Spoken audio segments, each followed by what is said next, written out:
Perfect. All right. We are live. Good morning, good afternoon, and good evening. Welcome to the Wild and Precious Optimal Living Show. I am your host, Dr. Sam, with my wonderful co-host, Dr. Lynn.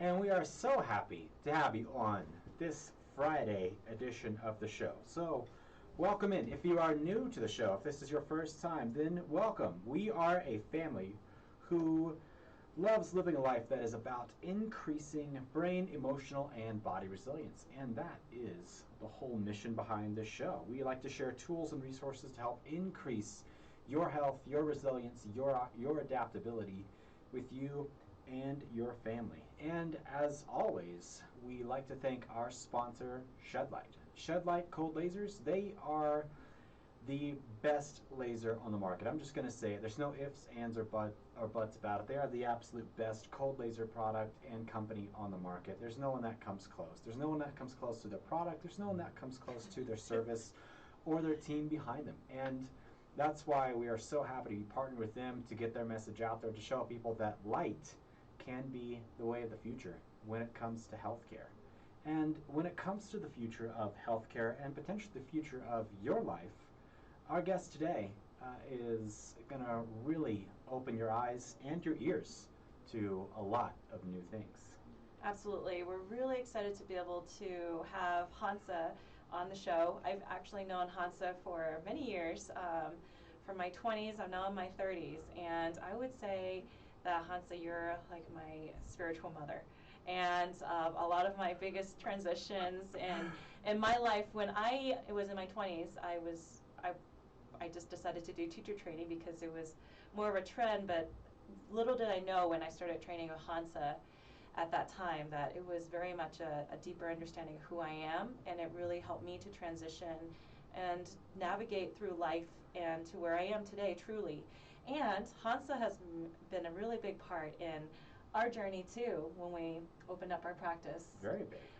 Probably a couple of shows ago we had talked about how we started and how we started our practice and how we've gone through iterations and evolution.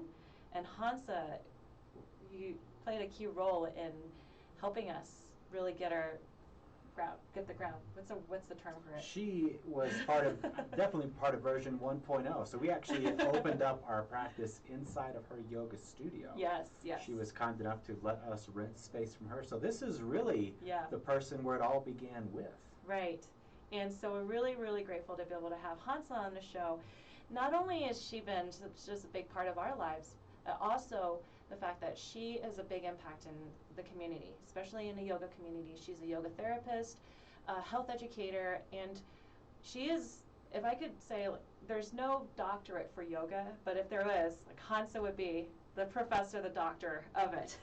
Because truly, her knowledge, her wealth, and even just her intuition and working with clients and helping them navigate through the challenges or understanding their own bodies in a very different way. There's a completely different language that Hansa offers. And today we get to cipher from something so grand to something, just a component of it, and it's the power of sound, more specifically with mantras. And so, Hansa, so glad to have you on the show. Thank you. And actually, before we jump into some things, I want to go back. I didn't realize that your sponsor was somebody who worked with laser therapy. Yeah. And our topic today is mantra, and mantra is vibration. And when vibration comes down, it creates the light, and the light creates vibration. The two of them interact.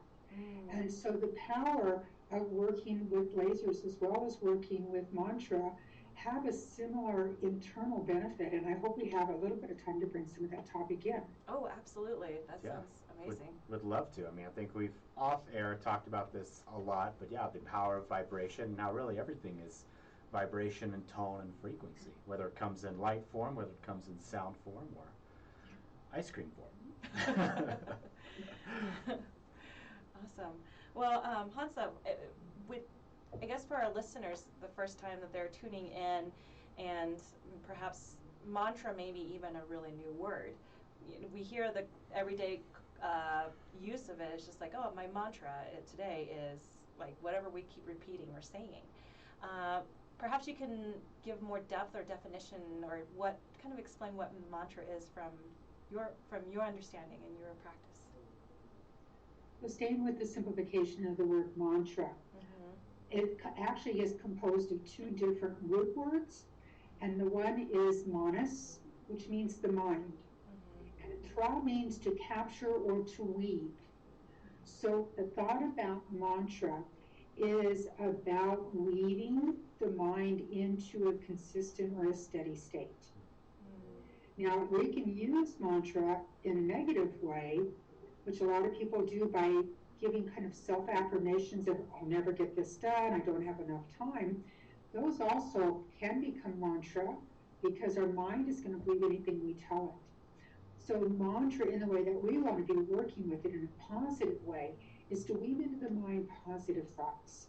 And so mantras are kind of, there's different levels. Some of them are just repeating like names of the people that we love or divine inspirations in our life or aspects of a divine essence. And it can also be setting a goal for ourselves. It can be opening a pathway because the mind, again, it gets tied into the vibration and it's going to follow a path.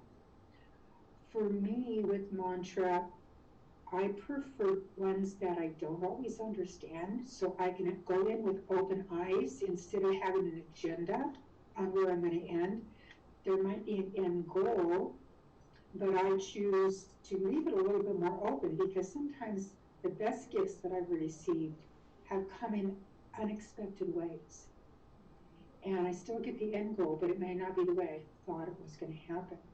So for that reason, I often use mantra in a yoga language called Sanskrit versus in English. And there's other reasons I use the Sanskrit language, but that's one of the keynotes for it. Very cool.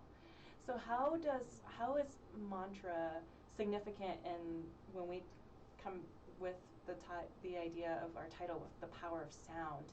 You know, is it all words, even how what we're using to like, communicate with each other now? There's sound in that.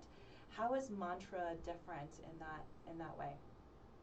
Mantra is usually short lines that are repeated. Number one. Number two, we usually choose them for a purpose. So I'm going to dive into a deep comment, but that's to say that in the way that I teach, in the way I understand sound, is every letter vibrates in a place in our body. So when I link certain sounds together, it goes into that part of the body. And as it enters that part of the body, it then helps it reconnect or realign so it can be back in balance or harmony. It's very similar to music. If you use and listen to music that has a rapid beat versus one that has a soft beat or kind of more aerial type of sound, you're going to be taken to a more esoteric place compared to something with a hard rhythm. So sound does the same thing. And can I jump in and give an example? Yeah, absolutely. Please do. Okay. So in the way that we work with mantra is there's these things called bija sounds. Now, bija sounds are short syllables. And one of them, for example, is clean. So it's spelled K-L-I-M, but it's spelled more like K-L-E-E-M, clean. So I want everybody who's listening right now just to say that 5 times. I'm going to say it 5 times with you, and I want you to see how it feels in your body. So, clean, clean, clean, clean, clean. Now, notice how you feel. And now we're going to take and we're going to do a different word. We're going to do shreem. And this is another bija sound. And it's spelled, you would pronounce it S-H-R-E-E-M, shreem. And we're going to say it 5 times. Shreem, shreem, shreem, shreem, shreem.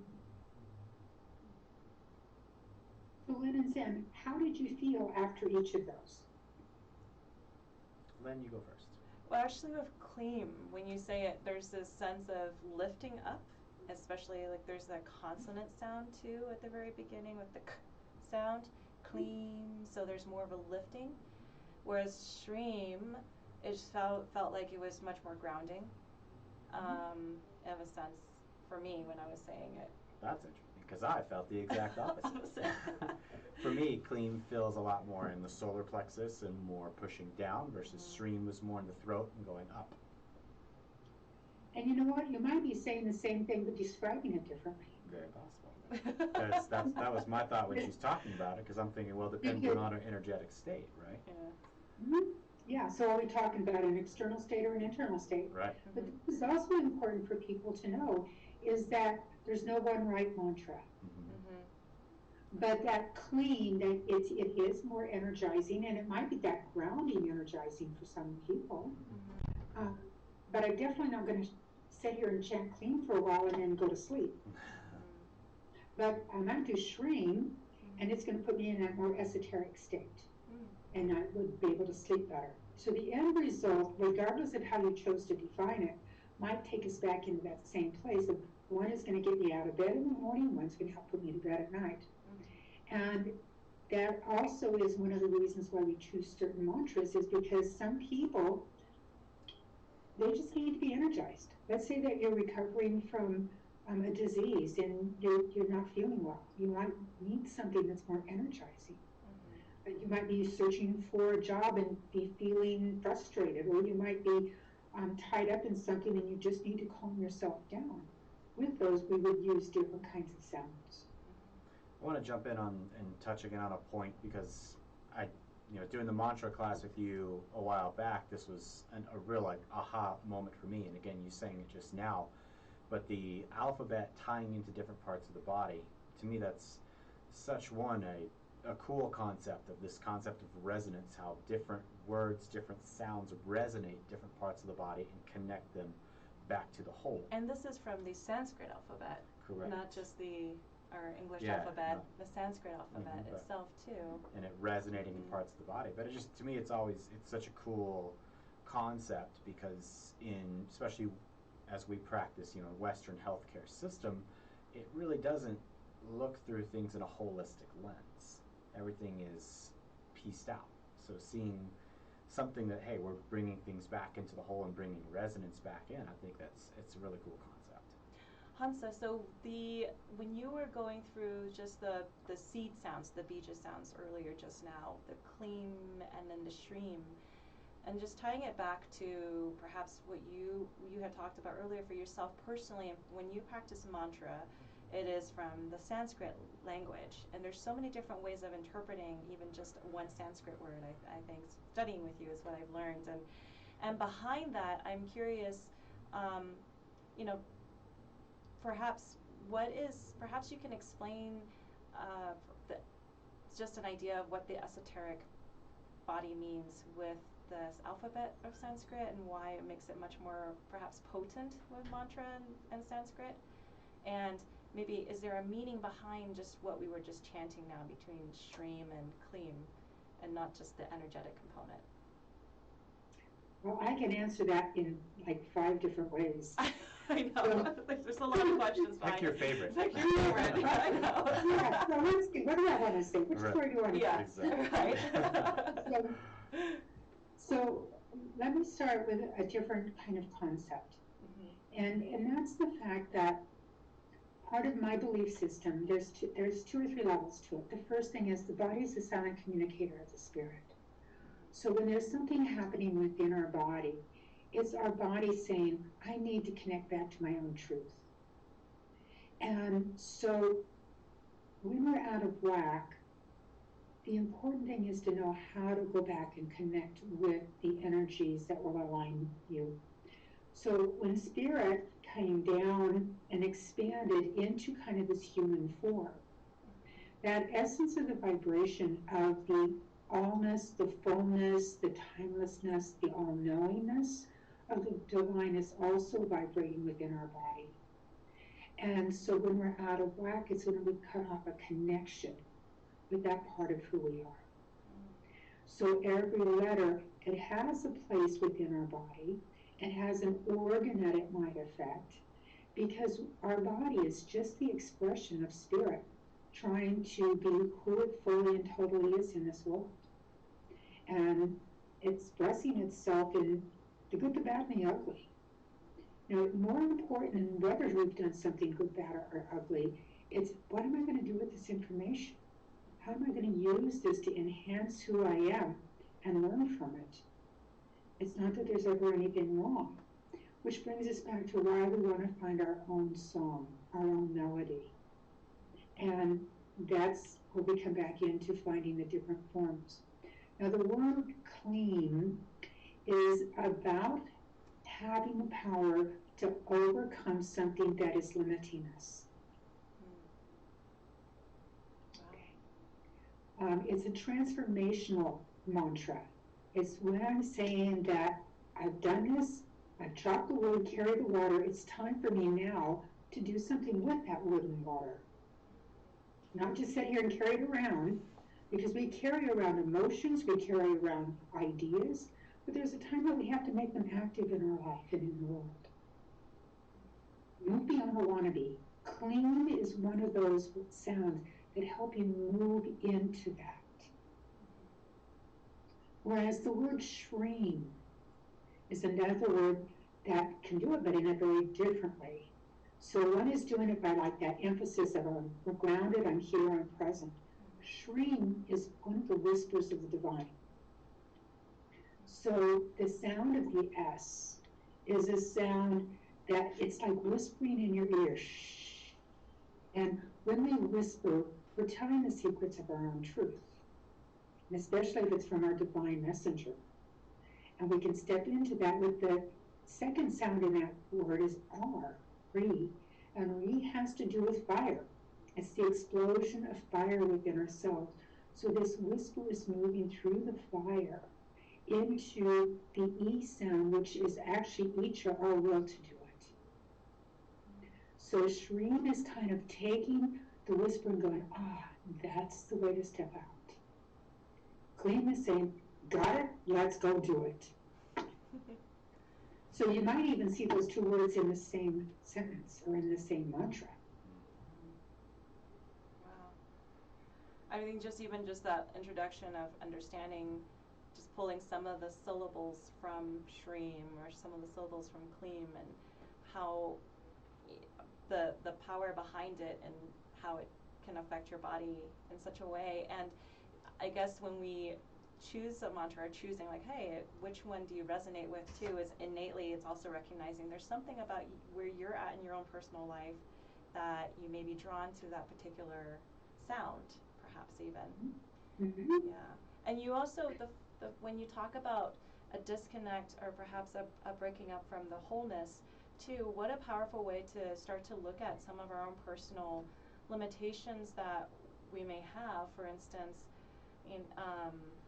let's just think about a physical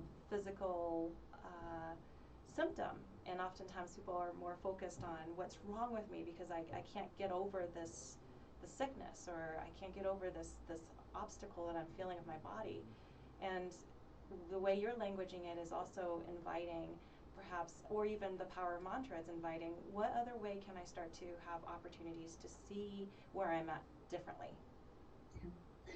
A strange example of that was at the beginning of COVID. Yeah.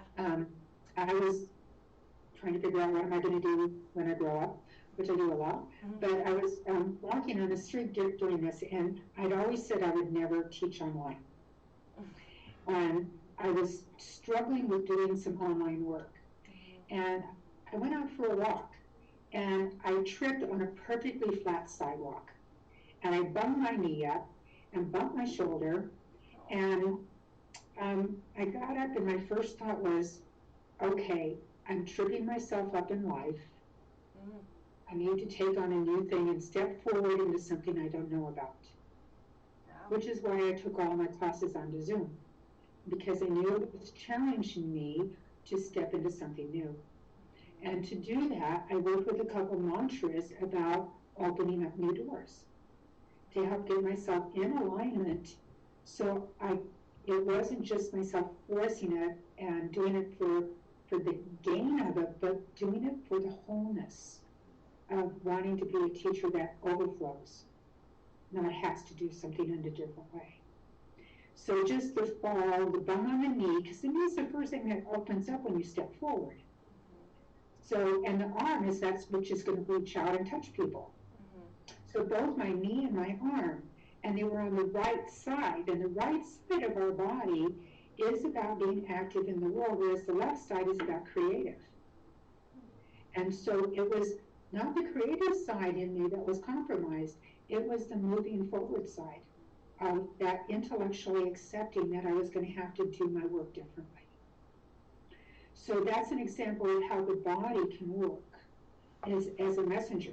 We can talk about any kind of imbalance, and we're saying what is the message, but then the more important is to know what sounds are there. If we're going to be using mantra, what sounds are in my body that can wake me up and help me move in that direction with grace and ease.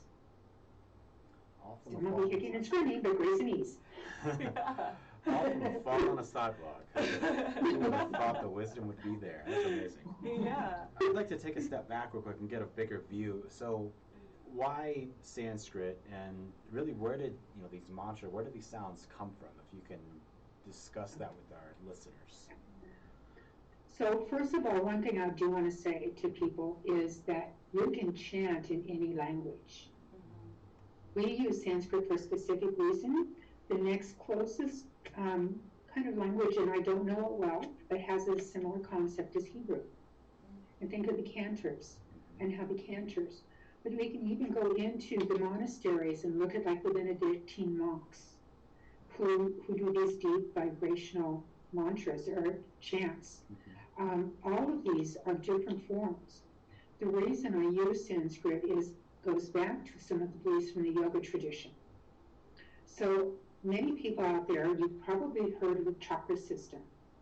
And the chakra system is how spirit comes down and lands in different parts of our body. And you've seen emblems of it.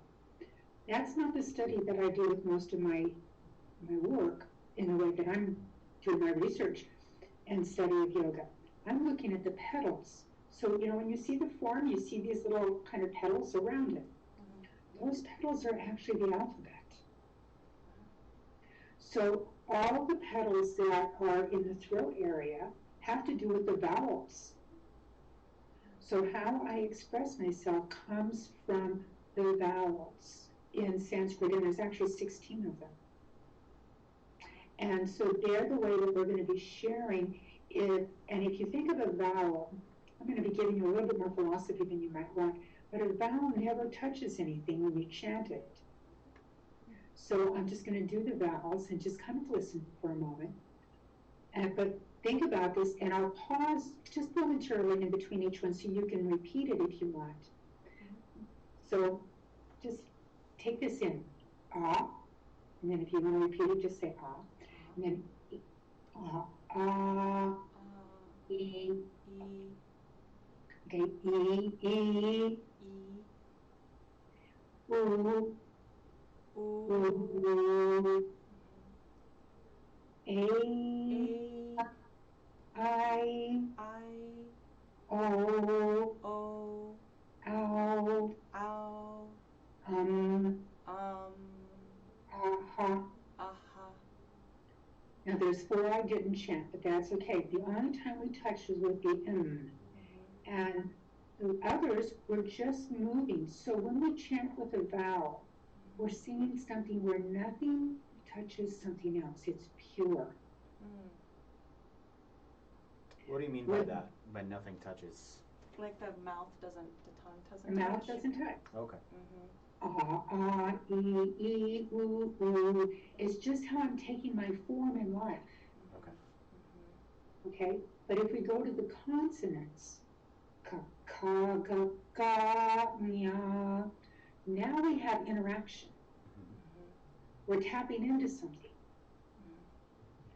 So one of the keynotes of working with the Sanskrit alphabet is these vowels, this expression, is simply how am I moving effortlessly with the vowels, with the vibrations, not tapping into anything yet. So our song should be coming from this place of pure internalness. But once we go into working in the world, we tap into people. Ka, ka, ga, ga, nya, cha, cha, cha, cha, nya. And you don't need to hear the whole alphabet, but so some of those letters are around the heart. And they have a meaning. For every letter, there's a vibratory quality that opens us up to one of our values, that keeps us grounded. And they have a part that works with our mental, with our spiritual side, and then with our body. So every letter of the alphabet is going to affect all dimensions of our life. So we have the ones that are around the heart, and then we have ones that are around the navel. We have ones that are below the navel, and then we have ones that are basically on what we would call our sits bones if we're looking at it in our language. Each of those becomes an important component of creating a full mantra, because you're taking these letters, and I might be linking how I'm rooted with how I'm hearing, or how I find the fire and passion in my life with how I'm seeing the world. So we're linking, we're creating energy lines in our body by chanting mantra. And that's the power of working with the Sanskrit, because it affects the body, it affects our mind, and it affects our spiritual connection. And it's rooted and taught in many ways that are anchored very, very deeply within the world of vibration. So how does the Sanskrit language is so beautiful, and I know that you're going to be doing a deeper workshop this weekend, as when we were talking earlier on the esoteric anatomy and how each of the different sounds can affect the body. I'm curious, for people who may not be familiar with Sanskrit, maybe perhaps for them the thought is, how can we do the same with the English alphabet, and even just the vowels, E, A, I, all those, can we even create that with English language in itself, perhaps in the sentence that we form as a short mantra? Because you said that any language can be utilized for mantra. We happen to use Sanskrit for the practice in the yoga practice as well too, even for words. But for someone who may not be familiar with this, with Sanskrit, can we do that with the same with English language? How does that work? It works differently, and I want to point out, in the English language, we only have 5 vowels versus 16 vowels. That's true.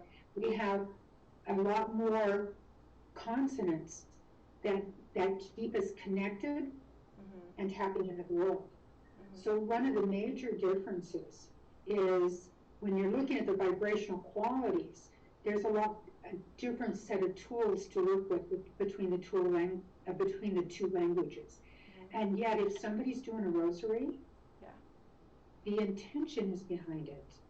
The prayer of St. Francis, the intention and message that people get is just as powerful. So you can use those languages, any language, like I said, that if the intention behind the words resonate within you, it's going to make a difference. So go back to intention. Back to intention. Very true. Would like to, I guess, hear a little bit more into what's the question I'm trying to ask here. We're talking about the Sanskrit language, and yes, you can use English, but I guess how would somebody get started if they have no background in Sanskrit? Probably a great place to go there.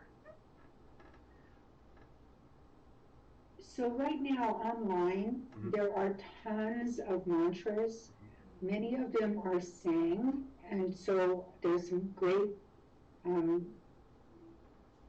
CDs or YouTubes where you can go in and Google, and but Dr. Google will pop some things out for you. Yep. So that's one way of doing it. But I think the best way is to, you know, find somebody who can either teach you basic Sanskrit or just do a mantra workshop. There's also an author named Thomas Ashley Ferrand, and he has several books out on mantra. He has a CD series out. He goes in and explains mantras. He'll say, now this is the goddess Lakshmi, and here's a mantra for Lakshmi. And then he writes a story, and he tells you how it worked for him in real life or one of his patients. And it will then also tell about the goddess or the aspect of the divine that's behind it. When I say the word goddess, the way that yoga looks at it is we have energies that are more masculine that put us on a linear path, and we call those the gods, but the gods cannot produce. It takes the goddesses to produce. Just like in a relationship, we have the male, we have the female. It takes both of you to make a whole. It's the same thing that happens in Sanskrit. So when we're talking about goddesses, this is not going out into some oofy-foofy thing, but it's about the aspects of the divine. So the aspect of like Lakshmi is about abundance. The aspect of one of our other deities is Ganesh, is about new beginnings and about commercial gain. Another aspect is about transformation with Kali. So there's specific kind of words that you have.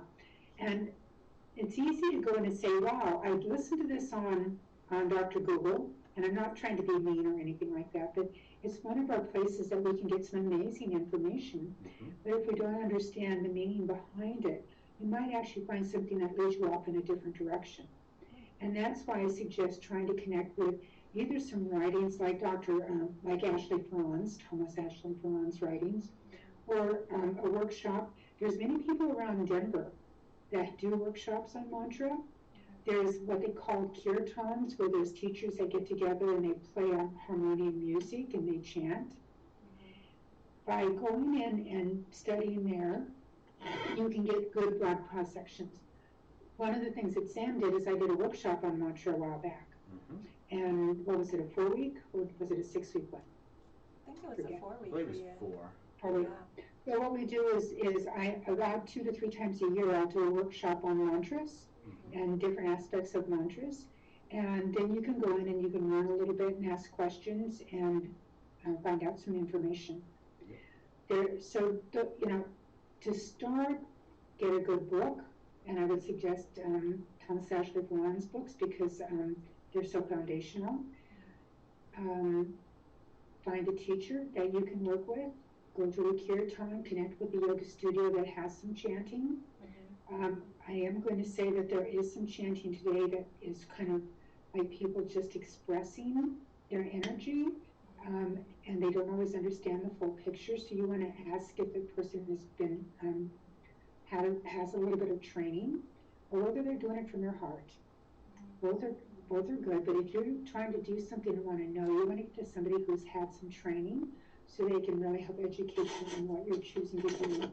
Because heart people are going to just always sing from their heart, and they may not be able to connect with what your specific need is. But it's a way to acquaint yourself with it. So it's easy to say right now, go out to a yoga studio and listen to this, but guess what? Right now, so many of the studios cannot do that because of COVID. So it's like going online, connecting, and seeing what kind of workshops you can find. Yeah. Sam, when you started doing Hansa's workshop, what was your initial motivation behind it? Well, it was really just learning more about it because it was a topic that I knew nothing about. So that's why I did it. And again, somebody who's got training, i.e. Hansa, more training than anybody I know in this field and in this particular yogic world. So getting somebody with a background, and it was great. And I think the cool part is, stepping out of your comfort zone into Zoom and into the digital world, it was fantastic. It was interesting because just technology-wise, it can't express, I would say, all of the sounds probably as clear as they should be. And that's a very interesting thing, just how it's designed. Maybe that's just because it's designed by people who speak English and they designed it to carry this language and maybe other languages too, but the tonal language that Sanskrit is made it a little bit difficult to understand some pieces. Yeah. My relationship with mantra and sound healing in itself was initially with my training with you, Hansa, years ago, and during our teacher training, and we had studied just a series of different mantras, and we memorized it, and then just through the years studying different workshops with you too, and my relationship with it has always been back and forth, where I would go away for some time and not chant or meditate with mantra, but then I would come back to it when there was a time where there's a lot of stress or overwhelm, and it's always needing some sort of grounding. And the practice has always been very consistent. And when Sam did the workshop, I remember was it last year? The end of last year. Yeah, end of last year.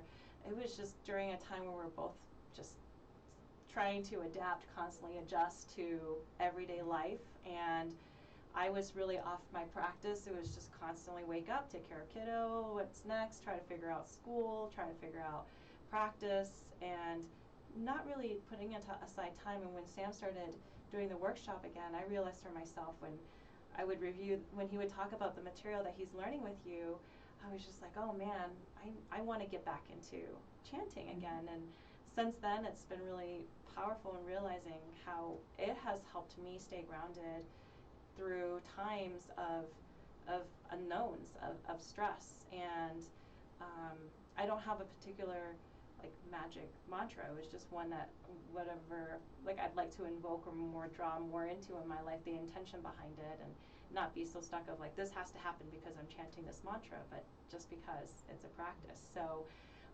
it's been powerful in that sense, and just carving out time to be able to do that too. And so just that realization, each one of us, it's been powerful in helping with just de-stress. And given I'm not a religious person either, right? So I don't identify. Yes, that's religion. Yeah. Well, yes and no, depending how you define it. And that's where, like I said, I love this because I heard it from a different, a professor talking about what religion really was. And it is religious because religion is both a philosophy and a practice. You have a philosophical belief behind it, but you also have to do something, i.e. you have to chant. You have to actually sit down and take the time to do it. So it is religious, but not in the sense of, it's not belonging in the Christian bucket or the Muslim bucket or the anything like that, the Islam bucket, I should say, or those things. Religio actually means, it's a Latin word for to yoke. Yeah. Religion. We all get caught up when we talk about religion is the dogma. But kind of going back to something you said that was really important is when we're trying to start a practice, there is such a thing called mala beads.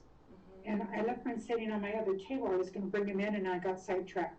But mala beads are very similar to a rosary or prayer beads. They have them in all traditions. In the Muslim tradition, they have something similar. And rosaries have 54 beads on them, and mala beads have 54 beads on them. And then the top, if I say this wrong, I so apologize, but the tasbih is the one that they call in the Arabic tradition, and it also has 108 beads, but they're in a specific order. So there's some large ones and then small ones and then large ones and small ones, and they all use them as prayer beads. And the idea of starting and really wanting to get into a practice, and for those of you who just want to go online and listen to several ones, when you find a mantra that resonates with you, choose it, because it means that it's supposed to be yours for a while. And then you can get the beads and you hold them in your hand, and I'm just going to hold my hand up and pretend I have beads, and then each time you say it, if you want this prayer to be for you, you roll it towards you. And so I'm going to just take a very simple chant of Om Namo, or Om Namah Shivaya. So Om Namah Shivaya, Om Namah Shivaya, Om Namah Shivaya. Now there's rules that you never use your thumb, your index finger, because that's the pointer finger. So what we want to be doing is rolling it across our middle finger. And then after you get all the way to the end, you just turn it around and go back. But that means you've done it 108 times. Now, I usually didn't make that far in my very beginning days, but then before long I got to where I'd be chanting, and all of a sudden I realized I had not been using the beads. It had just been a part of who I was. Now I can wake up in the morning and have a mantra going through my head. And so what happens is when you're in something that you're in line with, it becomes something that becomes a part of you all the time. And then when you get caught in traffic and you're rushing, you go back to your mantra, it calms the nervous system down, and you might end up in the place that you need to be without being anxious. I can definitely relate to that. Just like driving our son to school, it's about 25 minutes drive, and he may be listening to a children's song, but I may be repeating a mantra in my mind, and it helps me. It's not that all of a sudden I check out. It's more that I'm more in tune of just the journey, the experience of driving, and not necessarily having to be like, I need to get there at this time. So again, that mantra, it captures the mind. So the mind's not going off on it's like, what's that driver doing, and why did he do this, and oh my gosh, there's a minute and the traffic's slowed down, and am I going to get there on time? Oh no, and all of a sudden you're in a flow of a rhythm that can enhance the moment. And so then you move away from getting stuck into the mind chatter, back into the mind calming vibrations. So when is a good time to chant? It sounds like there's times where you set aside time to go through and use the mala beads. Then there sounds times where it could just be while you were just describing in traffic. So what is the best way to be able to use mantra at what time? And does it have to be something formal and strict? Well, the best time is when you'll do it. Yes. Let's start with that. Yes. So for me, I usually like to practice in the morning, and that's because I can get up with my mind kind of clear, and then I set mantra to set the vibration for my day. Nice. I usually go to bed and chant mantra to fall asleep to. But in the evening, it's more of a mental mantra. It's just like letting my mind come back into, and maybe there's not even words with it. It might be more the rhythm. Like let's say, I know I'm going to be saying some things you guys don't understand, and I apologize for that. But one of my favorites is Om Namo Bhagavate Vasudevaya. So it's like Om Namo Bhagavate Vasudevaya. And I'm asleep. So I don't even make it all the way through, because the rhythm is one that's slowing my mind down. But it's also one I like to use walking, and so sometimes when I've had something frustrating happening, I might use it while I'm walking. Om Namo Bhagavate Vasudevaya, Om Namo.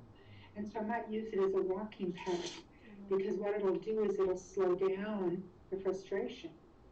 So again, I'm going back to, you can use it anytime, but you want kind of a sacred time for it. For me, my mornings are my more sacred time. In the evening, when I try to practice in the evening, I'm unwinding for a really long day. And I need to put things to bed in my mind.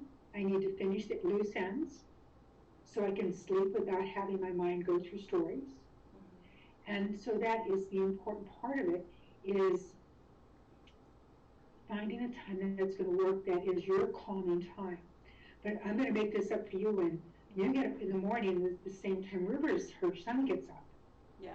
That might not be the best time. It might be for you is you drop him off at school, and then while you're driving back, or once you get back to the office, before you have to rush into the rest of your day, you might take your 5 to 10 minutes then.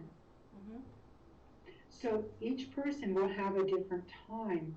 One of my friends liked to do it during his lunch, because it set his morning at rest and set him up for the afternoon. So he was always a lunchtime chanter.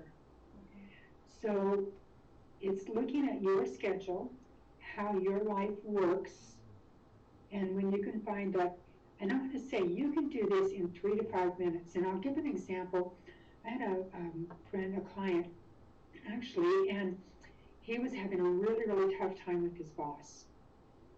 And so I'm encouraging him, you got to look for the highest, that this is here for a reason. And what he would do is he would drive up to his work, and he was a Catholic, so he did 3 Hail Marys in his car. He walked up to the door, he did 3 more Hail Marys before he walked into work. Within about 3 months of practicing that, he had been offered a job in another department that actually put him in a superior position to the boss that was giving him such a bad time. And it's probably that he didn't set the intention like I need a better job than my boss, but it was more of using that as a way to find resilience during that time. Yes, his intention was totally about resilience. May I make it through this day without doing anything that would not be appropriate for me? Mm-hmm. Because yeah, I know some of the stories, and you know how bosses can be sometimes. Yeah. And it was about resilience. It was not about finding a new job, but he was guided to a new job. I think that reminds me, a recent book that I've been reading is about the physics of miracles, and in there he talks about, the author, Dr. Richard Bartlett, he talks about not necessarily having to react or trying to control a situation, something that even you describing your friend as a way of learning to surrender and wait, and perhaps just using this to, your intention is setting out, like, how can I be able to navigate through this challenging time, and not necessarily and take action this way, but just surrendering perhaps to that, I think. So just that story, the way you described it, made me think of that. So often people want to have an end result, but what we have to remember, and there's a poem that many people probably know, called The Paradox of Prayer, and it says, I asked for strength and I was given adversity, and the strength came from within my own self.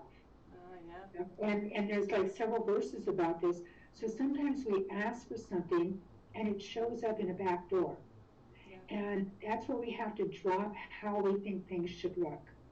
And again, this goes back to the power of mantra, sets us in a direction. It rebalances us and harmonizes us. So when we move in that direction, the things that were obstacles or we thought were impossible kind of begin to drop away. Because when we're in alignment with where we're supposed to be moving in our life, amazing things happen. And it might come from getting fired or having a bad boss, that you're called to look out in a different direction. It may happen that through sickness you find a different way to love and care for yourself. And when you can use a mantra that says, I'm going to stay here present and for who I am and in vibration with myself, you begin to harmonize with who that is. And that way you fall in love with yourself. And it's so important. People have forgotten how to fall in love with themselves, which I think is one of the big things that's happening during this pandemic, and we're sitting here alone, is we're being forced to confront who we really are. And coming into mantra where you become part of the rhythm of who your life is such a valuable gift during this time. I've actually been chanting a lot differently since COVID, from just a deeper place of being a vibration rather than trying to even choose the right chant. You talk about vibration, and earlier in the very beginning of our show we had talked about light as sound together. And perhaps this is a good time to talk about perhaps the power of vibration. What does it mean when there's a vibration to sound, and there's different types of vibration, and how does that tie in together with power of light as well too? How does that work hand in hand? Well, let me answer the first part let me answer it in two pieces. So when you have vibration, here's what people have found in like a room that's filled with plants. If you play heavy, hard rock music, plants do not flourish. Right. You put in more calming kind of sounds, then the plants begin to flourish. There was actually one rock musician, and I wish I could remember his name, that changed his whole style of writing when his plants began to die. And his plants revived himself because he found that the particular rhythm he was using was not acceptable to the environment. And in one way, it's just like taking a room and trying to put a plant that needs bright light in a dim room. You give it the wrong vibration. It needs a certain vibration to live. So And here's another situation that happened back in the 70s. One of the Benedictine monasteries, and it was, I believe, in Britain. I'd have to go back and read the whole thing. But they decided that they weren't going to do their morning chanting, as they were walking through the monastery. And within 3 months, they had an increase in heart disease, in diabetes, and in blood pressure issues. They went back to say, well, what's going on? We stopped chanting so people could become more efficient. But what they were finding is people were actually getting sicker. And when they went back and started doing the Benedictine chants, their health restored. It took about 6 months, but their health increased again. So that's part of the power of being in a vibration that honors our bodies. But it's the same thing with light. If we don't get the right amount of sun, we don't have the right amount of vitamin D, we don't have the right amount of chemicals, whether it be zinc and minerals and vitamins, that come naturally from being in light. Now, when it comes to working with light therapy works on vibrations. So there's, I think, and I don't have the information in front of me, but there's like 8 different basic vibrations of sound. One is solfeggio, and there's these different vibrations. When they do lasers or when they do light therapies, they're using the different vibrations to actually adjust. So you'll see like a tuning fork or a laser that's set for a certain vibration, which is going to help the body. All it's doing is taking the vibration of sound and putting it into a light form, in a density of that light, and in a rhythm that is also going to heal the body. When you begin to bring the two together, which is something I'd love to sometime explore, and when you bring the two together, you are going to find that healing is going to be able to happen on a much more dynamic level. We'll bring our lasers over sometime and we'll do it. There we go. Because we have a solfeggio setting on our laser as well too. There's different sounds on there, so it's really, really cool.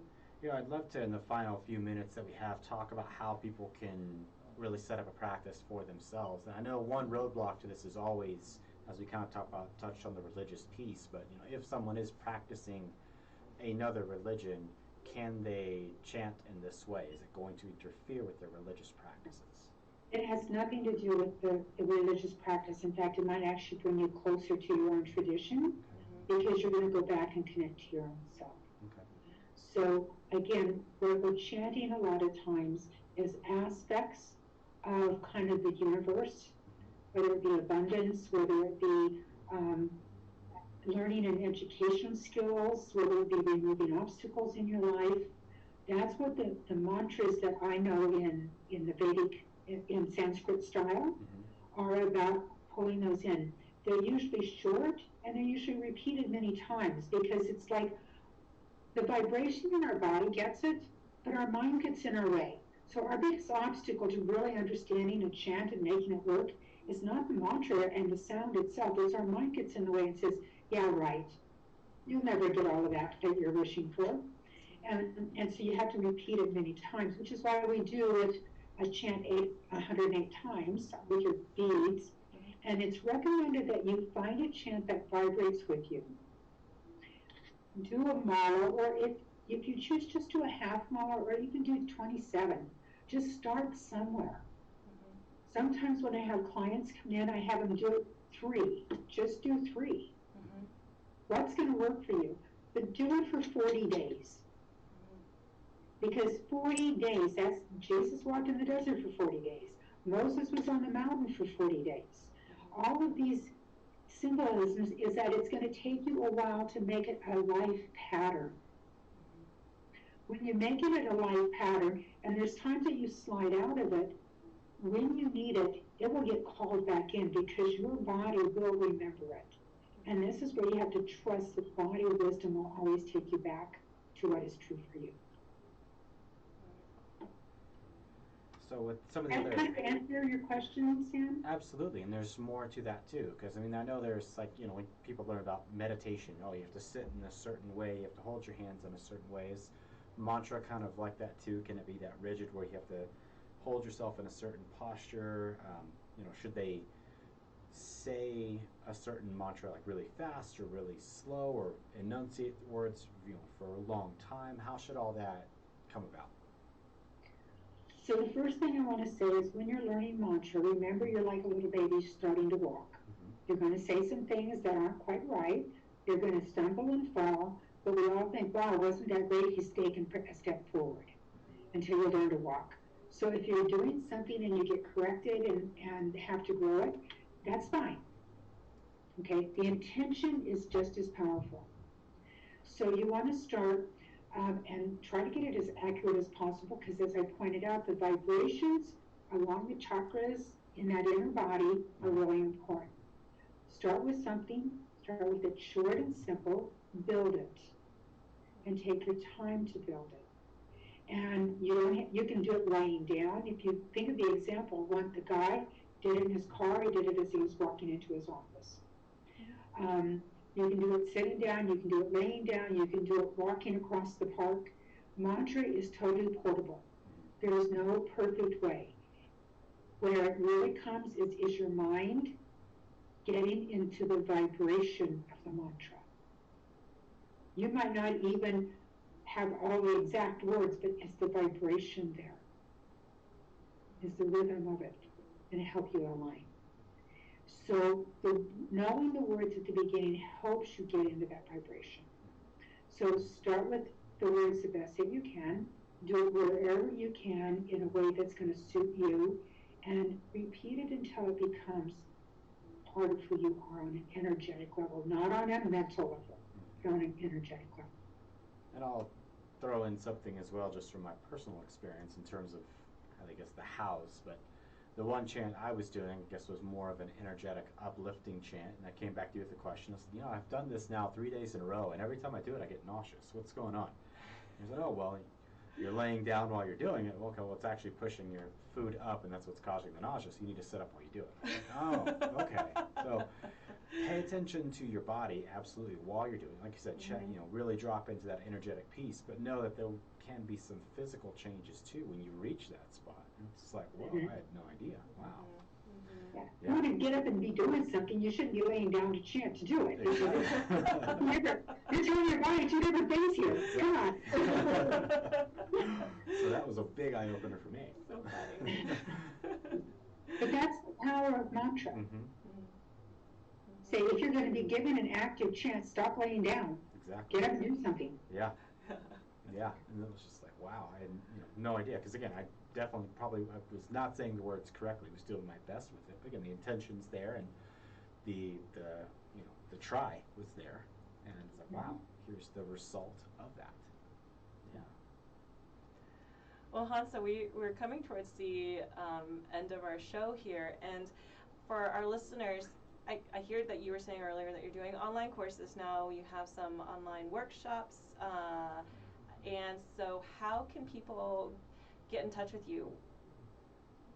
So I have a yoga studio that's over on 33rd and Federal, and we have a website, and the website, I'll spell it very slowly because it's an abbreviation. So it's PYAMANDALA.